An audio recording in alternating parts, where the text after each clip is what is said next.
How far back is he? Never better! I'm soaking a jacuzzi! My testicles.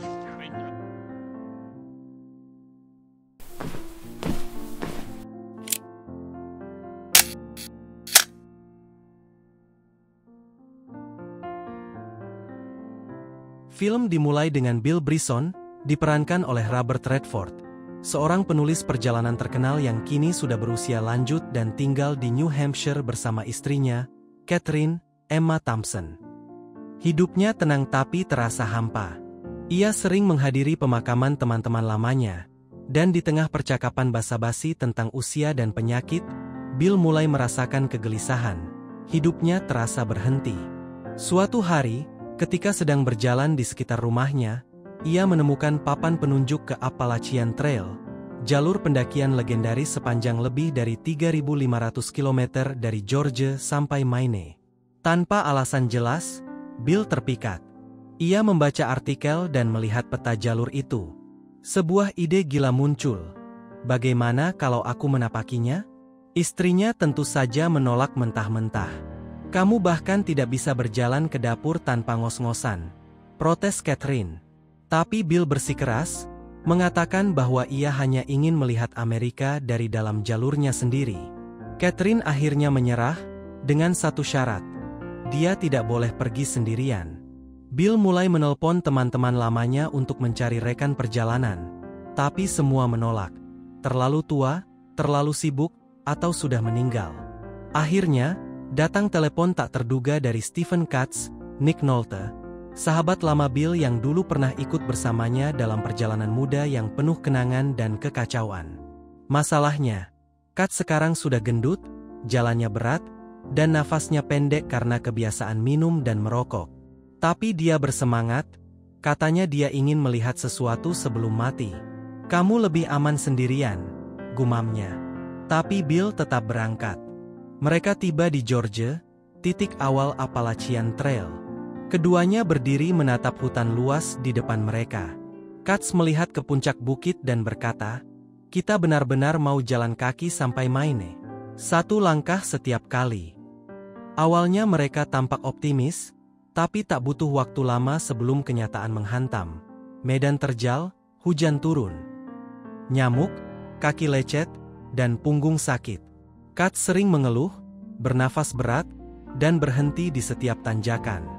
Bill tetap sabar, mencatat pengalamannya di buku catatan kecil. Di malam pertama, mereka mendirikan tenda seadanya.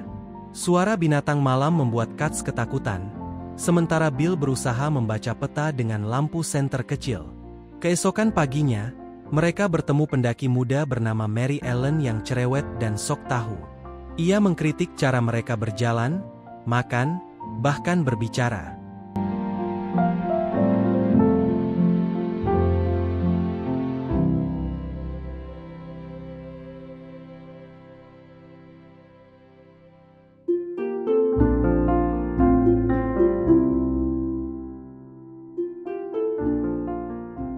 Setelah 2 hari bersama, Katz tak tahan dan diam-diam bangun lebih pagi untuk kabur dari Mary Ellen.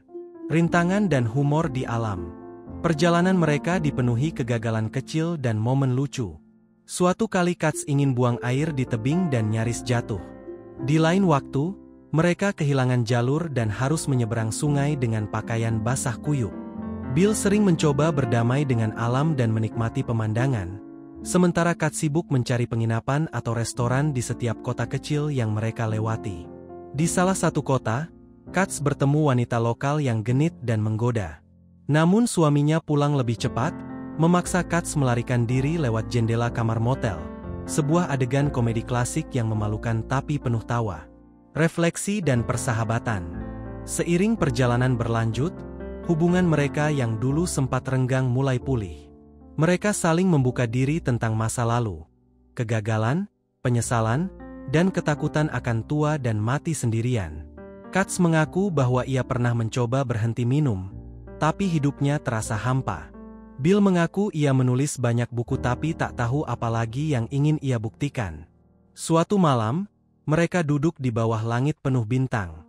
Bill berkata pelan, Mungkin kita tidak perlu sampai ke ujung. Mungkin cukup tahu bahwa kita pernah mencoba.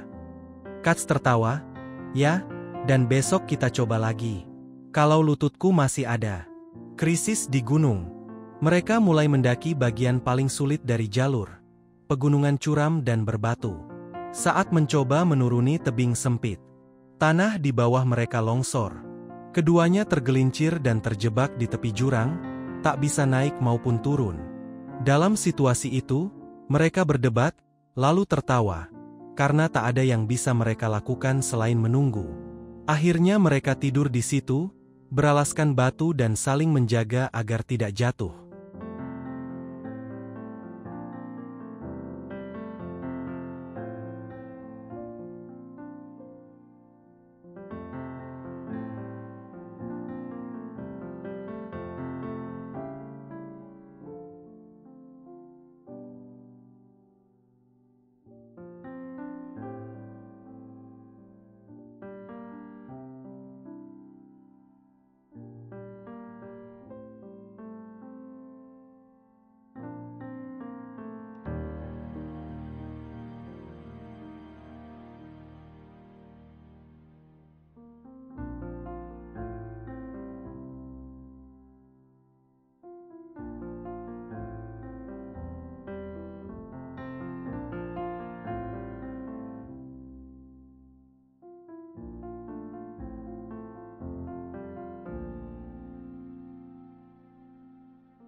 Keesokan paginya, dua pendaki muda lewat dan menolong mereka keluar. Mereka selamat, tapi kelelahan total. Akhir perjalanan. Mereka duduk di sebuah tebing tinggi memandang lembah yang luas. Bill menatap ke kejauhan, gunung-gunung yang masih panjang di depan. Katz memegang lututnya yang sakit. "Masih mau lanjut?" tanya Katz. Bill berpikir sejenak, lalu tersenyum. "Tidak. Aku rasa ini cukup." Mereka memutuskan berhenti dan kembali pulang. Tidak ada rasa kecewa, justru ada kedamaian. Mereka tidak menaklukkan jalur Appalachian, tapi mereka menemukan kembali arti hidup, persahabatan, dan keberanian untuk mencoba sesuatu tanpa perlu bukti besar. Kembali ke rumah, Catherine menyambut Bill dengan lega. Mereka sarapan bersama, dan Bill menatap pemandangan dari jendela rumahnya. Alam yang sederhana, tapi kini terasa berbeda. Film diakhiri dengan narasi lembut dari Bill Bryson. Kita tidak berjalan di hutan untuk menaklukkan alam, tapi untuk menemukan bagian dari diri kita yang hilang di dalamnya. Kamera menyorot pegunungan Appalachian yang membentang jauh, abadi, tenang, dan menunggu pendaki berikutnya. A Walk in the Woods bukan tentang petualangan fisik semata, tapi tentang rekonsiliasi antara manusia, usia, dan alam. Film ini lucu, hangat, dan reflektif. Melalui perjalanan dua pria tua yang tersesat di gunung dan kehidupan, kita diajak melihat bahwa pencapaian terbesar kadang bukan di puncak, melainkan dalam keberanian untuk melangkah.